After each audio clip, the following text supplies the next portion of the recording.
Full greenery. ಹಂಗೆ ಈ ಕಡೆ ನೋಡಿದ್ರೆ ಇದು ಪಾರ್ಕು, ಹಾಗೆ ಈ ಕಡೆ ನೋಡಿದ್ರೆ ಇದು ಎಲ್ಲ ಫುಲ್ಲು ಗ್ರೀನರಿ. ಚೆನ್ನಾಗಿದೆ ಅದೆಲ್ಲ. ಸೊ ವೀಡಿಯೋ ಮಾಡಬೇಕಂತಲೇ ಈ ಜಾಗಕ್ಕೆ ಬಂದೆ. ತುಂಬ ಚೆನ್ನಾಗಿದೆ ಈ ಜಾಗ. ಸೊ ಇದು ಜಾಗ ಎಲ್ಲಿದೆ ಅಂತಂದರೆ BTM 11 ನಂದಿನಿ ಪಾರ್ಕ್ ಅಂತ. ಆ ಪಾರ್ಕ್ ಪಕ್ಕದಲ್ಲಿ ಈ ವಿಡಿಯೋ ಮಾಡ್ತಾಯಿದ್ದೀವಿ. ಸೊ ನನ್ನ ಬೈಕ್ ರಿವ್ಯೂಲ್ ಮಾಡಿದ್ದು ಈ ಜಾಗದಲ್ಲೇ. ಬೈಕ್ ಬಗ್ಗೆ ಎಕ್ಸ್ಪ್ಲೇನ್ ಮಾಡ್ತಾ ರಿವ್ಯೂಲ್ ಮಾಡಿದ್ದು ಈ ಜಾಗದಲ್ಲಿ. ಹಲೋ ನಮಸ್ಕಾರ, ಎಲ್ಲರೂ ಹೇಗಿದೆ? ಚೆನ್ನಾಗಿದೆ ಅಂದ್ಕೊಳ್ತೀನಿ. ಇವತ್ತು ಈ ವಿಡಿಯೋನಲ್ಲಿ ನಾವೇನು ಮಾಡ್ತಿದ್ದೀವಿ ಅಂತಂದರೆ ಫೇಸ್ ರಿವ್ಯೂಲ್ ಮಾಡ್ತಿದ್ದೀವಿ. ಯಾಕೆ ಇಷ್ಟು ದಿನ ಫೇಸ್ ರಿವ್ಯೂಲ್ ಮಾಡಿಲ್ಲ ಅಂತಂದರೆ ನನಗೆ ಒಂಥರ ಫೇಸ್ ರಿವ್ಯೂಲ್ ಮಾಡ್ದಿರೋ ವೀಡಿಯೋ ಮಾಡೋದಕ್ಕೆ ತುಂಬ ಕಷ್ಟ ಆಗ್ತಿದೆ. ಮಾಸ್ಕ್ ಹುಡುಕ್ಬೇಕಂತೆ, ಅದು ಇದು ಆಳು ಮೂಳು ಎಲ್ಲ ಹುಡುಕಿ ಮಾಡ್ಕೊಳ್ಳೋಷ್ಟು ನಂಗೆ ಸಾಕಾಗ್ಬಿಡುತ್ತೆ. ಸೊ ಅದಕ್ಕೆ ಫೇಸ್ ರಿವ್ಯೂಲ್ ಮಾಡಿದ್ರು ಒಂಥರ ನನಗೆ ಕಂಫರ್ಟ್ ಆಗಿರುತ್ತೆ ಅಂತ ಹೇಳ್ಬಿಟ್ಟು ಫೇಸ್ ರಿವ್ಯೂಲ್ ಮಾಡ್ತಿದ್ದೀನಿ. ಆ್ಯಕ್ಚುಲಿ ಇದು ನನ್ನ ಬರ್ತಡೆಗೆ May 2ಕ್ಕೆ ಮಾಡಬೇಕು ಅಂತ ಇದ್ದೆ. ಸೊ ಇಷ್ಟು ಡಿಲೇ ಆಯಿತು, ಯಾಕಂದರೆ ನನಗೆ ಸ್ವಲ್ಪ ತುಂಬ ಕೆಲಸ ಆಯಿತು ಅದರಿಂದ. ಸೊ ಇವತ್ತು ಫೇಸ್ ರಿವ್ಯೂಲ್ ಮಾಡ್ತಿದ್ದೀನಿ. ಇದೇ ನನ್ನ ಫೇಸ್ ರಿವ್ಯೂಲ್.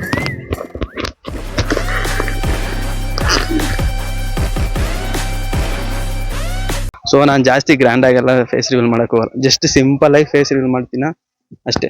ಇವಾಗ ಸಮಥಿಂಗ್ 450 ಸಬ್ಸ್ಕ್ರೈಬರ್ಸ್ ಇವಾಗ ಇದ್ದಾರೆ. ಆದಷ್ಟು ಬೇಗ ಇನ್ನೂ ತುಂಬ ಸಬ್ಸ್ಕ್ರೈಬರ್ಸ್ ಬರ್ತಾರೆ ಅಂತ ಹೇಳ್ತಿದ್ದೀನಿ. ಸೊ ಈ ಫೇಸ್ ರಿವ್ಯೂಲ್ ಮಾಡೋದಕ್ಕೆ ತುಂಬ ದೊಡ್ಡ ಕಾರಣ ಯಾರು ಅಂತಂದ್ರೆ ನಮ್ಮಣ್ಣ. ಯಾಕಂದ್ರೆ ಈ ವಿಡಿಯೋ ನೋಡ್ಕೊಂಡ್ ಬನ್ನಿ. ಇಲ್ಲಿಗೆ ಬಂದಿದೆಯಲ್ಲ,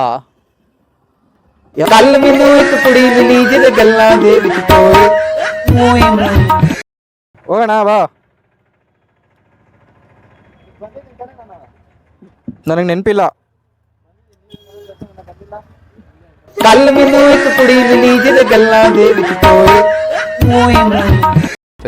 ಹೆಂಗಿದೆ ಅಂತ ಮುಂದೆ ನೋಡಿ. ಕಂಟ್ರೋಲೇ ಸಿಗ್ತಾಯಿಲ್ಲ ಗಾಡಿಗೆ.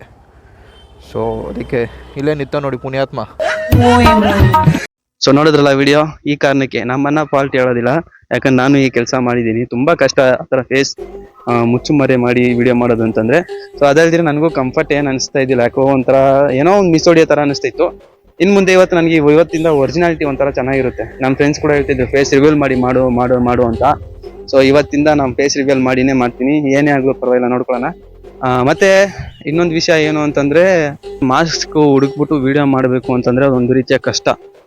ಈಚೆ ಹೋಗ್ಬೇಕಂತಂದ್ರೆ ಎಲ್ಲ ಬೇರೆ ಜಾಗಕ್ಕೆ ಹೋಗ್ಬೇಕು ಅಂದ್ರೆ ಮಾಸ್ಕ್ ಇಟ್ಕೊಂಡು ಹಿಂಗೆ ವಿಡಿಯೋ ಮಾಡಿಕೊಂಡು ಒಂಥರ ಕಷ್ಟ ಆಗುತ್ತೆ ಮಾಡೋದಕ್ಕೆ. ಅದಕ್ಕೆ ಫೇಸ್ ರಿವ್ಯೂಲ್ ಮಾಡ್ಬಿಡೋಣ ಸುಮ್ಮನೆ, ಯಾಕೆ ನಮ್ಮ ತಲೆನೋವು ಅಂತ. ಇನ್ನೊಂದು ವಿಷಯ ಏನು ಅಂತಂದ್ರೆ ಬೆಂಗಳೂರು ರೈಡ್ ಬಗ್ಗೆ ಮಾತಾಡಲೇಬೇಕು. ಯಾಕಂದ್ರೆ ಬೆಂಗಳೂರು ಅಂತೀನಿ, ಬೆಂಗಳೂರು ರೈಡ್ ಮಾಡೋಣ ಅಂತ ತುಂಬಾ ದಿನದಿಂದ ಅನ್ಕೊಂಡಿದ್ದೆ. ಬಟ್ ತುಂಬಾ ಕಷ್ಟ ಆಗ್ತಿತ್ತು. ಯಾಕಂತಂದ್ರೆ ಬೆಂಗಳೂರಲ್ಲಿ ತುಂಬಾ ಜಾಗ ಇದೆ, ಎಕ್ಸ್ಪ್ಲೋರ್ ಮಾಡ್ಬೋದು, ಅದ್ರ ಬಗ್ಗೆ ಎಕ್ಸ್ಪ್ಲೈನ್ ಮಾಡ್ಬೋದು. ಬಿಟ್ರೆ ನಮಗೆ ಎಂಟ್ರಿ ಅನ್ನೋದು ಅಲೋ ಮಾಡಲ್ಲ. ನಮ್ಗೆ ಎಂಟ್ರಿ ಅಲೋ ಮಾಡಿದ್ರು ಅಲ್ಲಿ ಕ್ಯಾಮ್ರಾ ಅಲೋ ಮಾಡೋದಿಲ್ಲ.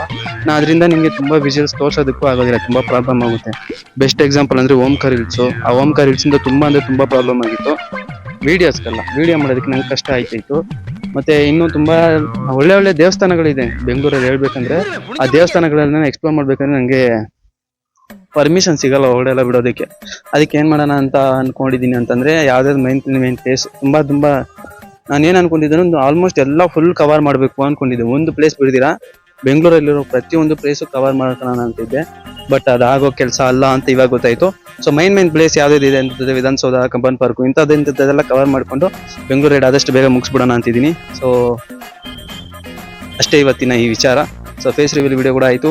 ಮತ್ತಂದ್ರೆ ನನ್ನ ಫ್ರೆಂಡ್ ಒಬ್ಬ ಅವನು ನಾನು ಇಬ್ಬರು ಯೂಟ್ಯೂಬ್ ಸ್ಟಾರ್ಟ್ ಮಾಡೋಕೆ ಮುಂಚೆನೆ ಒಂದು ವಿವಾದ ನಡೆದಿತ್ತು. ಅದು ನಿಮಗೆ ಒಳ್ಳೆ ಸಬ್ಸ್ಕ್ರೈಬರ್ಸ್ ಆದಾಗ ನಾನು ಹೇಳ್ತೀನಿ ಏನಾಯಿತು ಅಂತ. ಸೊ ಅದಕ್ಕೂ ಮುಂಚೆ ಅವ್ನು ಇವಾಗ ದಿನಕ್ಕೆ 2 ವಿಡಿಯೋ 3 ವಿಡಿಯೋ ಹತ್ರ ಬಿಡ್ತಿದ್ದಾನೆ. ಶಾರ್ಟ್ಸ್ ವಿಡಿಯೋನ ಬಿಡೋದು, ಒಳ್ಳೆ ಸಬ್ಸ್ಕ್ರೈಬರ್ಸ್ ಕೊಂತಿದ್ದಾನೆ. ತೆಲುಗಿನಲ್ಲಿ ಮಾಡೋದು ಅವನು. ಸೊ ನಾನು ಅಟ್ಲೀಸ್ಟ್ ಒಂದು ದಿನಕ್ಕಾದ್ರೂ ಒಂದು ವಿಡಿಯೋ ಆದ್ರೂ ಬಿಡಬೇಕು ಅಂತ ಹೇಳ್ಬಿಟ್ಟು ಡಿಸೈಡ್ ಆಗಿದ್ದೀನಿ. ಅದರಿಂದ ಇನ್ನು ಮುಂದೆ ಆದಷ್ಟು ಒಂದು ದಿನಕ್ಕೆ ಒಂದು ವಿಡಿಯೋ ಆದ್ರೂ ಬಿಟ್ಟೇ ಬಿಡ್ತೀನಿ ಅಂತ ಹೇಳ್ತಾ, ಯಾರೇ ನನ್ನ ಫೇಸ್ ರಿವ್ಯೂಲ್ಗೋಸ್ಕರ ಕಾಯ್ತಿದ್ರು ಅವ್ರಿಗೆಲ್ಲ ಇವತ್ತು ನನ್ನ ಫೇಸ್ ರಿವ್ಯೂಲ್ ಮುಗೀತು. ಇನ್ನು ಮುಂದೆ ನೋಡಿ ವಿಡಿಯೋಗಳು ಬ್ಯಾಕ್ ಟು ಬ್ಯಾಕ್ ಬರುತ್ತೆ ಅಂತ ಹೇಳ್ತಾ ಈ ವಿಡಿಯೋನಿಗೆ ಮುಗಿಸ್ಕೊಂತೀನಿ. ಮತ್ತೊಂದು ವಿಡಿಯೋನಲ್ಲಿ ಸಿಗೋಣ ಅಂತ ಹೇಳ್ತಾ ಬಾಯ್.